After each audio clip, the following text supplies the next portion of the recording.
이제 사무엘하를 마치는 주님께서 오늘 이제 우리 교회에 보면 기도를 들으시고 이제 사무엘하가 마치는 그런 장면이 있는데 이 하나님의 말씀이 우리를 구원하기 위한 이제 책이시기 때문에 구원의 역사 속에서 이 내용을 바라봐야 되는 거고 그런 구원의 역사를 구속사라고 이렇게 말합니다. 그러면 사무엘상은 우리에게 다윗의 왕국이 어떻게 오느냐를 통해서 예수 그리스도의 나라가 다윗의 왕국처럼 고난이 많고 도전이 많지만 이제 사울의 도전 속에서 또 목숨이 좀 위협을 당하는 그런 가운데서도 하나님께서 예수 그리스도와 그분의 나라가 반드시 온다는 것을 보여주는 게 사무엘상. 그런데 이 사무엘하는 이제 다윗의 왕국이 펼쳐지고 사울의 가문은 이제 몰락하고 다윗의 왕국이 점점 강성해지면서 이제 우리에게 그 나라와 왕국을 보여주는데 이것이 하나님 나라가 우리 가운데 어떻게 거룩하게 이루어지는지를 보여주는 그런 내용이 됩니다. 그래서 오늘날도 우리가 이 땅을 살면서 정말 초막이나 궁궐이나 그 어디나 무슨 나라? 하늘나라. 우리가 하나님 나라를 경험하기 위해서는 하나님께서 이 다윗의 왕국을 어떻게 다루셨는지를 보여주면 되는 거예요. 그래서 그 나라가 하나님의 은혜 가운데 오고 죄가 찾아오고 그 죄가 가만히 있지 않고 죄가 확장되는 확장성도 이렇게 보여주면서 하나님께서는 그 나라를 반드시 다루시고 또 값없이 다루는 게 아니라 오늘 이제 마지막에 가서 다윗의 왕국의 인구조사를 통해서 화목 제물을 드리게 되는데 값없이 드리지 아니하고 그 제물을 그 털을 사가지고 드리는 아리오스 타작마당을 돈 주고 사는 그런 걸 통해서 값을 반드시 지불하고 화목을 하나님과 화목하게 되는 것을 이제 보여주면서 우리가 이 땅에 살 때 정말 하나님 원하시는 하나님 나라의 이 땅 가운데 거하시면 우리가 사람이든 하나님이든 화목하게 되려면 값을 지불해야 된다는 걸 보여주는 거예요. 그래서 우리가 정말 내가 고통스럽고 아프지만 값을 지불하고 하나님께 화목하면서 죄를 사할 때 내 마음속에 뭐가 이루어져요? 하나님 나라가 이루어지는 거예요. 다윗의 왕국이 그렇게 이루어진다는 걸 통해서. 자, 그러면 오늘 이 사무엘상과 사무엘하의 모든 내용들이 오늘 마지막 찬양에 다 그냥 포함이 됐어요. 하나님 나라가 공의 가운데 임하시고 하나님 나라가 공의 가운데 임하시는데 그게 거저 임하는 게 아니라 예수 하나님의 제물이에요. 제물을 통해서 그 나라가 이루어지고 예수 하나님의 사랑이에요.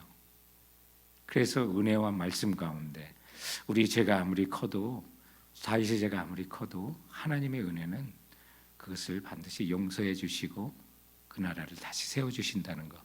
그래서 그 나라가 견고하게 어디까지 영원히 예수 그리스도를 통해서 이 땅에 오시는 그 내용들을 그대로 보여주고 있어요. 그래서 그 나라가 임하는데 그 찬양 가운데서도 예수 거룩하신 하나님 영광 중에 나타나시고 그냥 오는 게 아니에요. 이 세속 속에서 죄가 많은 곳에서 어둠이 많은 곳에서 하나님 나라 이루어지는 게 아니에요.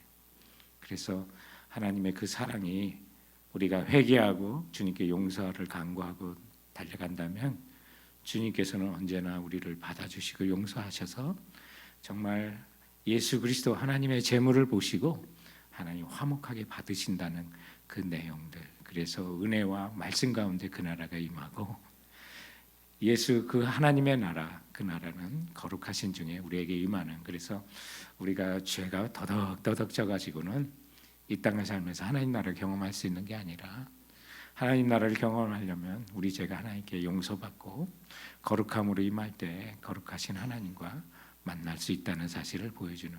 그래서 오늘 찬양을 보면서 야 오늘 설교가 저 찬양 가운데 다 있다. 그래서 지금 제가 설교 4페이지를 준비했는데 지금 태블릿을 지금 새로 살려고 그러거든요. 오늘이나 내일. 때가 돼서 그런지 얘가 안 나오네. 그래서 오늘 찬양으로 다 끝난 것 같아요. 아멘. 자, 우리가 이제 좀 민수기 다루고 있는데 26장, 27장 보는데 하나님께서 이제 늘 광야에서 불평하고 불만하는 자들에게 정말 땅이 갈라져 죽기도 하고 전염병이 돌아서 그 백성이 2만 명 이상이 이제 죽는 장면이 나왔단 말이에요. 근데 이제 하나님께서 가나안 땅으로 들어가시면서 20세 이상의 인구를 조사하려고 군사되어 싸울 수 있는 사람을 좀 다 계수를 하라 그래서 각 12지파 이제 계수를 하는데 60만 이상이 조금 더 나오게 되는 이제 인구가 계수가 되고, 또 그런 가운데 이제 전쟁을 통해서 가나안 땅을 정복하게 가시는 그런 장면들이 나와요. 근데 그런 가운데서도 거기서도 인구 조사를 하는데, 오늘 우리가 사무엘 하에도 이 23장 24장 여기 보면 정말 인구를 조사하고 싶었고, 24절에 보면 다윗이 요압을 시켜가지고 그 인구를 조사하는 그 장면들이 나와요. 근데 민수기에서는 정말 아무 말씀 안 하신 하나님이 오늘 24장에서는 아주 대노하시는 그런 장면이 나와요. 같은 인구 조사라도 하나님이 하라고 해서 한 거하고, 정말 거룩한 전쟁을 위한 인구 조사하고, 다윗이 지금 나라가 안정이 되고 이러다 보니까 내가 지금 얼마나 많은 백성의 왕인지를 인간적인 마음에서, 교만한 마음에서 동기를 하나님이 다스리는 거예요. 정말 사람들은 외모를 보지만 하나님 중심을 보신다고. 다시 그런 교만한 마음에 내가 이런 나라 왕국의 왕이야, 저는 이런 모습으로 지금 나가려고 했기 때문에 하나님께서 대노를 하시고요. 정말 그 수많은 사람들을 이제 다 죽일 수도 있고, 전염병도 있을 수 있고, 전쟁에 7년간 고통을 당할 수 있는, 너가 세 개 중에 하나를 택하라. 이거 뭐 택할 수 있는 게 아니에요. 다 어떤 거를 생각해도 다 가슴이 아픈 거예요. 자, 그런 가운데 이제 다윗이 그래도 빨리 끝나는 게 낫겠다. 그래서 전염병으로 하여튼 하나님 가장 짧은 것으로 제가 당하겠습니다. 지금 그런 상황에 있어요. 그런 전염병으로 말미암아 이제 백성이 이제 죽게 되고 하는 가운데, 전염병이 그치게 되는 그 요인이 이제 아리우스 타작마당을 여호와 앞에 제단을 드리면서 회개하고 나갈 때 전염병이 그치고 하나님께서 다윗을 용서해 주시는 그 장면을 이제 오늘 본문을 통해서 바라보게 되는 거예요. 그러면 왜 아리우스 타작마당이냐? 다윗은 이때 파워도 있었고 힘이 있으니까 아리우스 타작마당을 살려고 하니까 이제 아리우스가 나가가지고 그냥 드리겠습니다. 왕에게 그냥 드리겠습니다. 근데 다윗이 값없이는 나가지 않겠다. 그래서 화목제물로 그 50세겔로 그 타작마당과 소를 사는 장면들이 나오는데, 이 아리우스 타작마당이 지금 여러분이 성지 사진을 보면 예루살렘에 황금돔이 있는 모스크가 있는 바로 그 자리예요. 그 성지에서 그 장소는 굉장히 의문이 가는 지역이 많아요. 진짜 이 자리일까? 뭐 이런 자리가 상당히 많이 있는데, 예수님이 사셨던 그 동네들 오늘날 뭐 마가의 다락방이라고 하고 뭐 유적지 해놓고 뭐 이런 거는 믿을 만한 것이 없어요. 그런 형태겠구나라고 그렇게 생각이 되는데, 예수님이 침례 받으신 요단강이라든지 시험산이 그 여리고 가까운 데 있는 거, 그건 거의 비슷한 거고요. 그리고 아리우스 타작마당은 이거 분명한 거예요. 이거를 모슬렘들이 안 뺏기려고 자기들이 모스크를 거기다 쳐놨기 때문에 그 자리가 그래도 대대로 보존이 되고 있는 거예요.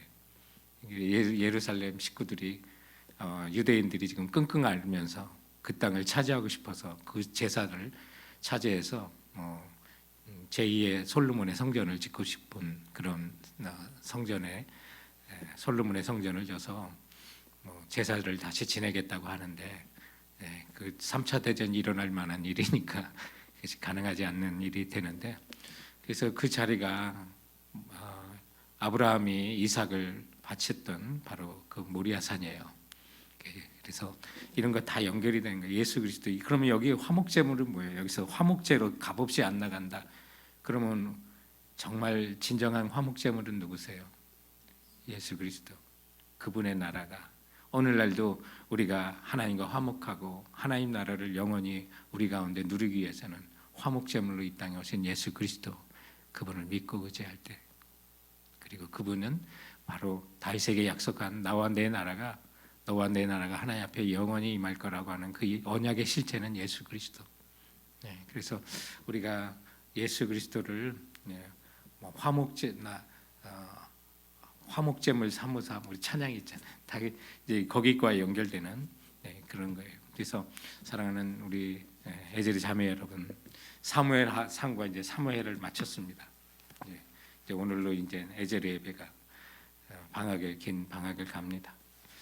여러분들이 이제 학교 다니는 아이들이 있으니까 방학이 되면 이제 북적북적 집에서만 있으니까 뭐 신경질도 하고 뭐 이런 일이 있겠지만, 저희들은 아이들이 대학을 간 지가 벌써 10년도 훨씬 넘어가지고 방학이든 방학 아니든 별 관계가 없는 그런 삶이 됐는데, 그런 삶 가운데서도 우리가 무슨 일을 만나든 또 어떤 일을 만나든 힘겨운 일을 만나든 하나님 나라는 고난 중에 우리가 찾아오는 거고, 그것이 사무엘상이 보여주는 거고, 이제 하나님의 그 나라는 어떻게 유지되는지, 그래서 가정도 하나님 나라가 되기 원해서는 오늘 다윗이 보여줬던 그 모든 일들, 그리고 다윗이 은밀하게 죄를 행하였으나 하나님께서 백주에 드러나게 하셨던 그런 스토리들이 사무엘왕에 다 드러나면서, 이 세상의 역사 같으면 다 감추어야 되는 그런 일들이 상당히 많이 있어요. 그래서 그 영국의 찰스 왕 3세가 지금 왕이 됐잖아요. 근데 이게 보면 그 가문의 그런 비리들을 보면 이건 왕 같지가 않아요. 세상 사람보다 못한 일들이 더 많아. 다 감추기 때문에 그렇게 화려한 것만 이렇게 눈에 보이고 뭐 이런 것들이 있거든요. 이번에 그 왕관에 있는 세계에서 가장 큰 다이아몬드라고 하는 얘기 들으셨어요? 못 들으셨어요? 지팡이 홀에도 이렇게 세계에서 가장 큰 다이아몬드 있는데, 그거 다 인도하고 파키스탄 쪽에서 가져온 거예요. 그래서 지금 그게 예전에 인도였는데 그게 지금은 파키스탄 영토로 이렇게 나눠져 가지고 인도하고 파키스탄이 그 반환해 달라고 요청을 해요. 근데 그거 다 돌려주면 우리 무엇이 남느냐고 그랬어요. 그 대영제국 박물관 관장이 거기에 있는 다 보석들 식민지에서 뺏어온 거 다 돌려달라 했더니, 너희들이 원하는 거 우리가 가져온 거 다 돌려주면 우리 남는 거 없다고 그랬어요. 그 얘기 뭐예요? 다 훔쳐왔다는 거예요.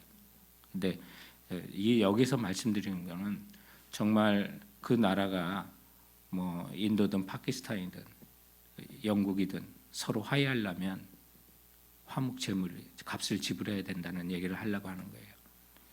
그래서 반드시 그걸 지불할 때 없어지는 거예요. 우리 한국과 일본의 관계가 좋아지려면, 뭐 위안부 문제를 해결하려면 값을 지불해야 돼요. 화목제물이 있어야 되는 거예요. 값 없이 나가서는 안 된다는 거예요. 이 사실은 우리가 일상생활 속에서 또 아픔을 주는 일도 있고 상처를 주는 일도 있고 돈을 떼먹는 일도 있을 거예요. 그런데 우리가 예수 그리스도의 나라, 하나님 나라가 정말 우리 가운데 찾아오려면 재물이 있어야 되는 거예요. 값을 지불해야 된다는 거예요. 그것이 하나님 나라 공이고 하나님 나라 사랑의 방법이에요. 그래서 예수 그리스도가 우리 가운데 하나님과의 화목한 길을 위하여 제물로 오셨던 거예요. 그런 사실을 기억한다면 우리가 누구에게 아픔을 주거나 고통을 주거나 상처를 줬을 때 미안하다고 말로 그냥 퉁치려고 해서는 안 되는 거예요. 화목제물이 있어야 되는 거예요. 반드시 값을 치러야 되는 거예요. 오늘 다윗이 그것을 보여주는 거예요. 그리고 내가 아파서 값을 지불할 때 정말 고통스럽고 값을 지불하는 것은 힘들었지만 우리 가운데 뭐가 이루어져? 화평이 이루어지고 하나님 나라가 이루어진다는 걸 또한 보여주고 있는 거예요. 그래서 우리가 누구에게 아픔을 주는 일이 있거든 정말 먼저 화해하고 화목제물을 드리고 값을 지불하고, 대표적인 게 삭개오예요. 누구에게 정말 사기친 일이 있고 더 정말 세금을 더 받은 일이 있다면 4배로 갚겠나이다. 그게 바로 화목제물의 그 모범이 되는 거예요. 그래서 우리 짧게는 이 땅을 살아가며 이제 하나님께서 하나님 나라를 다스리는 그 모습들을 사무엘을 통해서, 전체 사무엘 하를 통해서 이제 한 학기 동안 배운 거예요. 그 나라는 거룩함 속에 오는 거예요. 그렇기 때문에 우리가 죄를 범할 때 또 하나님의 그 사랑과 공의의 나라는 우리가 회개하고 나가면 하나님은 예수, 하나님의 사랑, 하나님의 공의, 은혜와 말씀 가운데 이루어지고, 네. 그래서 주님의 은혜는 우리가 죄를 고백하고 나갈 때 반드시 용서해 주신다는 사실을 오늘 이 본문 속에서 보여주는 거예요.